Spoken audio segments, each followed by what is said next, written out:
गँगचं प्रशासनच खातंय वाळूचा मलिदा। प्रशासनाच्या निदर्शनास आणून देखील कारवाईबाबत मात्र साशंकताच। त्यामुळे याबाबत जिल्हाधिकारी साहेब आता तरी ऍक्शन मोडवर येणार का? प्रशासनाच्या डोळ्यासमोर वाळू चोरी होत असताना माण तालुक्याचे प्रशासन मात्र वाळू चोरांकडूनच वाळूचा मलिदा खाण्यात व्यस्त असल्याची चर्चा माण तालुक्यात चांगलीच रंगली आहे। सध्या लोकसभा निवडणुकीची रणधुमाळी सुरू असल्यानं प्रशासन तिकडे गुंतल्याचं भासवतंय। मात्र वाळू चोरांनी या संधीचा चांगलाच फायदा उचललाय।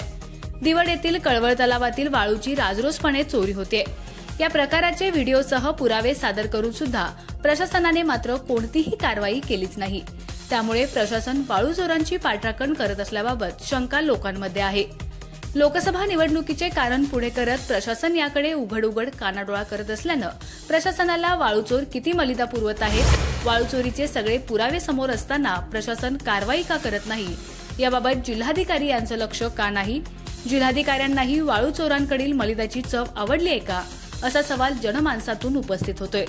या गंभीर बाबीकडे जिल्हाधिकारी लक्ष देणार नसतील तर मानच्या लोकांना पुण्याचं आयुक्तालय गाठावं लागणार का, हे पाहणं उत्सुकतेचं ठरणार आहे।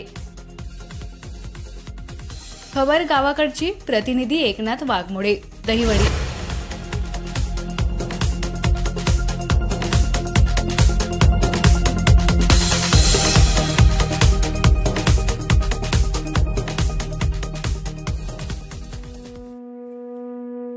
आमच्या खबर गावाकडची या चॅनेलला सबस्क्राइब करा, लाईक करा आणि आमचे व्हिडिओ शेअर करा।